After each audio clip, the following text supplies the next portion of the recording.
Salut Maxime. Salut Jesse. Première refonte majeure pour le Ford Explorer en 10 ans. On peut dire qu'il en avait bien besoin.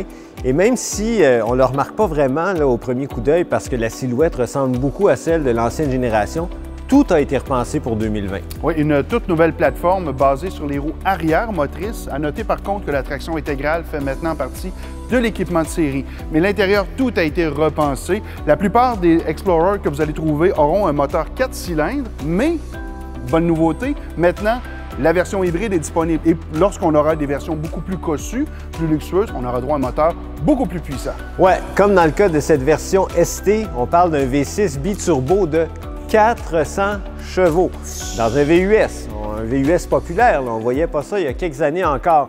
On le reconnaît, celui-là, le ST, avec ses grandes jantes de 21 pouces et ses étriers de frein peints en rouge, bien entendu. Tout ça est optionnel. On se pose la question, est-ce que ça vaut la peine de mettre 65 000 $ sur un véhicule comme celui-là? On va tenter d'y répondre. L'Explorer de nouvelle génération n'est pas vraiment beaucoup plus gros que l'ancien modèle, mais l'empattement, lui, s'est allongé de 16 cm. C'est beaucoup et c'est à l'intérieur qu'on le ressent. Immédiatement, là, dans la deuxième rangée, on remarque plus de dégagement pour les jambes.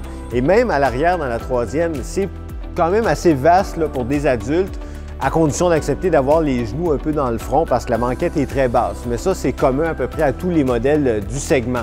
Mais c'est à l'avant qu'on trouve la meilleure amélioration parce qu'enfin, avec la nouvelle architecture, on a dégagé l'espace pour les pieds. Donc, c'est possible d'avoir une meilleure position de conduite et d'envisager de faire des longs trajets avec beaucoup plus de confort qu'avant dans ce véhicule-là. Oui, la plateforme sert aussi beaucoup sur la route puisque la tenue de route est excellente. On sent le véhicule beaucoup plus agile, ça penche moins en virage et la direction aussi est précise. Et il faut dire aussi que le poids est à peu près resté le même. Ça, c'est intéressant. Également, à noter, le silence de roulement, c'est quand même très silencieux, sauf en accélération pour la version ST, bien sûr, puisque Ford a décidé d'accentuer la sonorité du moteur.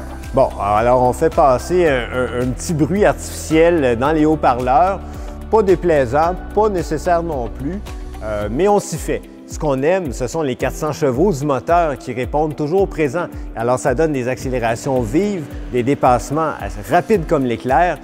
Ce qui va être intéressant, c'est de voir avec la version 4 cylindres que la plupart des gens vont acheter, qu'on n'a pas essayé, donc de voir comment ça va se passer. Mais c'est un moteur qui fait bien le travail dans un Ford Ranger, par exemple, qui est quand même assez lourd.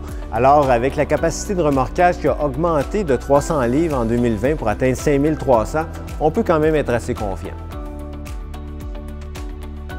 C'est une transmission à 10 rapports qui est maintenant de série dans tous les Explorers. C'est bon pour la consommation d'essence, bien entendu. Par contre, c'est un peu brusque en matière de passage des rapports, surtout avec le mode sport. En mode normal, c'est plus doux, mais il y a quand même des hésitations, donc ça veut dire qu'il y a encore du travail à faire. Ça s'applique aussi pour la suspension, qui est très sèche. Elle plaque très bien le véhicule au sol, mais en ville, on s'en ressent beaucoup. Au moins, ça se dissipe un peu lorsqu'on est sur l'autoroute. Et tout ça, c'est grâce à la version ST qui a des réglages beaucoup plus sportifs. Oui, grâce aux réglages plus sportifs et grâce aux pneus de 21 pouces qui ont un profil très bas, on ressent ce manque de raffinement là, un peu. Et on le voit aussi à l'intérieur à cause des plastiques bon marché pour le prix. Pas tous, mais certains d'entre eux. L'assemblage également est imprécis. Et ça, on avait remarqué ça aussi dans l'Escape de Ford qu'on a essayé il y a quelques mois. Donc peut-être un certain laisser-aller de ce côté-là. Chose certaine, l'écran vertical ne fait pas l'unanimité par son intégration. Ça jure un peu. Au moins, avec la plupart des versions, un écran horizontal de 8 pouces qui a un look un peu plus traditionnel. Heureusement, peu importe la disposition de l'écran, l'interface est logique, très claire, alors de ce côté-là, c'est réussi. On peut dire que Ford a fait du beau travail en renouvelant son VUS vedette.